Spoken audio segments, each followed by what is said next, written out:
సమాజ క్షేమం కోసం 365 రోజులు అవిశ్రాంతంగా ఒక తపస్సులాగా పనిచేస్తున్నారు.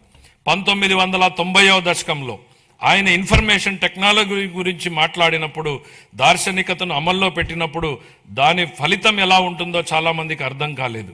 కానీ అప్పటి యువత దాంతో ప్రయోజనం పొంది జీవితంలో పురోగమించడమే కాకుండా ప్రపంచవ్యాప్తంగా అవకాశాలని అందిపుచ్చుకుని సత్తా చాటారు. అప్పుడు ఆయన అమలు చేసిన సంస్కరణలు, తీసుకున్న విప్లవాత్మక నిర్ణయాలతో వెలిగించిన దీపం లక్షలాది జీవితాల్లో వెలుగు నింపింది. నేడు ఆయన విజయగాథను ఆయనే పునరావృతం చేస్తున్నారు. కానీ ఇప్పుడు మరింత గొప్ప దూరదృష్టితో, మరింత సమున్నత లక్ష్యంతో కొత్త చరిత్రను లెక్కించబోతున్నారు.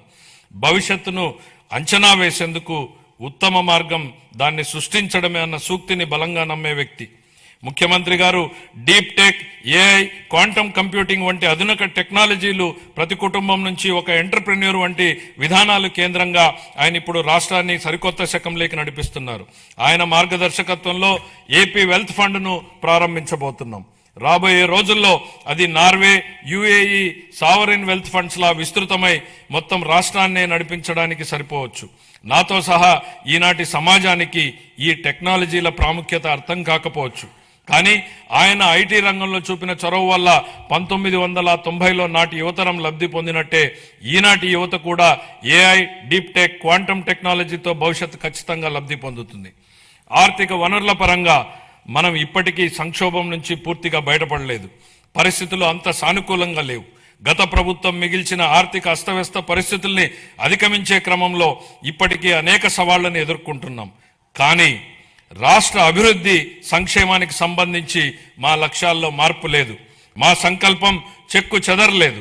మా ప్రయాణాన్ని స్థిరంగా కొనసాగించేందుకు ప్రధాని నరేంద్ర మోడీ నుంచి అమూల్యమైన మద్దతు, సహకారం లభిస్తున్నాయి.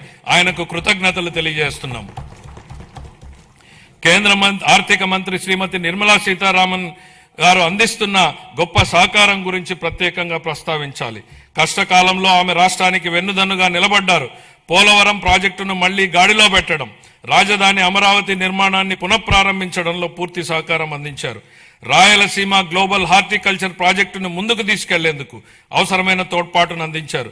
గత ప్రభుత్వం ఎడాపెడా చేసిన అప్పుల భారాన్ని తగ్గించేందుకు, రుణాల పునర్వ్యవస్థీకరణకు అమూల్యమైన సహకారం అందించారు.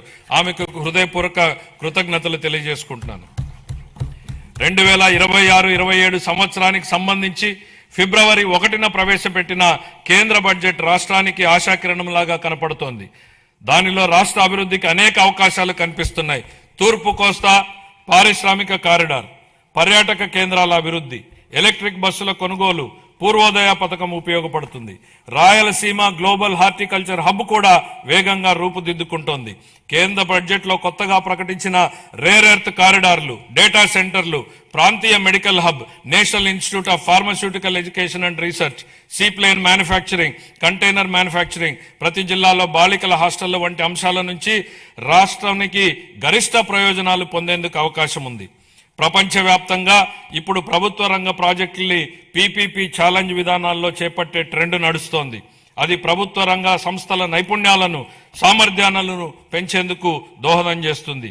పీపీపీ విధానంలో ప్రైవేటు రంగానికి ఉన్న అనుభవంతో ప్రభుత్వ ప్రాజెక్టుల్ని మరింత మెరుగ్గా అమలు చేయగలం. ప్రాజెక్టు వ్యయాన్ని నిర్ణయించడంలో పారదర్శకతకు, పోటీతత్వాన్ని పెంచేందుకు ఛాలెంజ్ విధానం దోహదం చేస్తుంది. కేంద్ర ప్రభుత్వం బడ్జెట్లో చాలా ప్రాజెక్టుల్ని ఛాలెంజ్ విధానంలో ప్రకటించడంతో ఆంధ్రప్రదేశ్కు కొత్త అవకాశాలకు ద్వారాలు తెరిచినట్టయింది. ఛాలెంజ్ మోడల్లో ప్రాజెక్టులు చేపట్టేందుకు రాష్ట్రం పూర్తి సంసిద్ధంగా ఉంది.